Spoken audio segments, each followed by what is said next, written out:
భరణి గారిని మాట్లాడవలసిందిగా రిక్వెస్ట్ చేస్తున్నాం. భరణి గారు.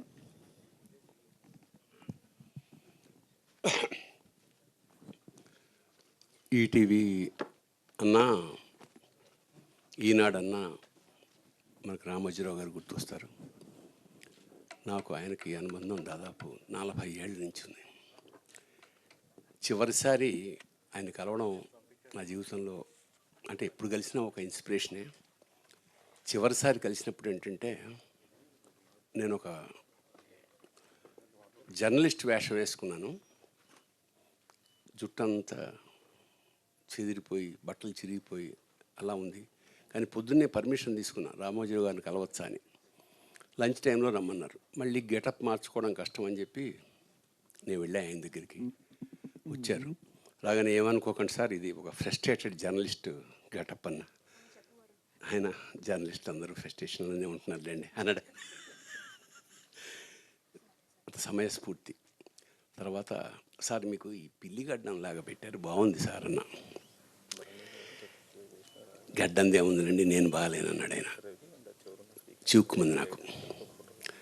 తర్వాత చెప్పారు ఆయనకు హెల్త్ ఏం బాగుండట్లేదు ఆయన. సరే వెళ్ళిపోతున్నప్పుడు లిఫ్ట్ దాకా వద్దు సార్ మీరు కూర్చొని అంటే, లేదు లేదు, అది ఆయన సాంప్రదాయం.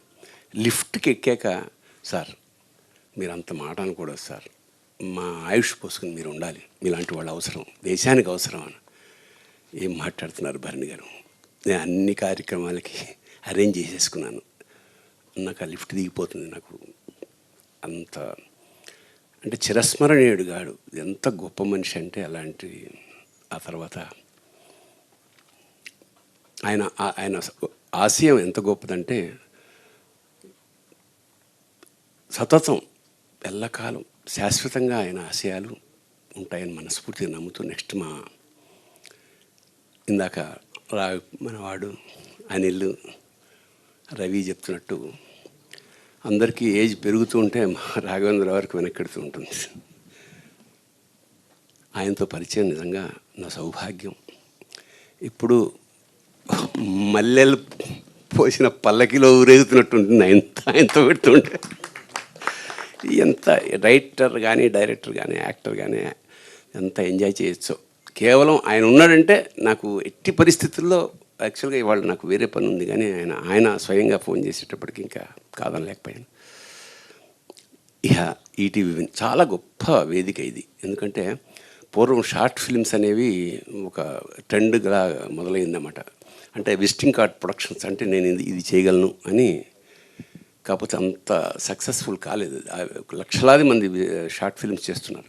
కానీ ఈ వేదిక మాత్రం ఖచ్చితంగా, ఎందుకంటే పరిపూర్ణమైన కథను అరగంటలో చెప్పగలిగిన వాడు ఏదైనా చేయగలడు అనేది ఒక. తర్వాత మన వాళ్ళు చెప్పినట్టు యాడ్స్, సాంగ్స్, ఫైట్స్ ఇలాంటివే కదా. అంచేత గొప్ప గొప్ప కథల్నికి పరమాద్భుతమైన వేదిక ఇది. సో భవిష్యత్తులో మనం ఇంకా చాలామంది దర్శకుల్ని ఎక్స్పెక్ట్ చేయొచ్చు ఈ వేదిక నుంచి. అలాగే నటులు, సతీష్ వేగ్ చేసిన కథ చెప్పిన ఉత్తరక్షణమే నేను ఎస్ అన్నాను. చాలా బాగా చేశాడు, చాలా తక్కువ టైంలో చకచక చేసేసాడు. ఖచ్చితంగా ఈటీవీ విన్లో కథలు మనం దాచుకోదగ్గవి, హృదయంలో దాచుకోదగ్గవి. అలాగే ఎంతమంది గురించి చెప్పిన చిన్న ఆవకాయ ముక్క లాంటి మా సొమ్ము గురించి ఏ సభని ఎలా అని ఇందాక కూర్చుని ఇవి బట్టి పడుతుందా, చూసి చదువుతుందా, లేదా అసలు జన్మే అలాంటిదా. Wonderful, such a talented. నిజంగా పద్మశ్రీ ఆవిడకి అక్కర్లేదు, ఆల్రెడీ పద్మశ్రీ గురించి ఎక్కువ డిస్కషన్ వద్దు, ఎందుకంటే గబుకు ఎక్కువ డిస్కస్ చేస్తే ఎవరు కూడా.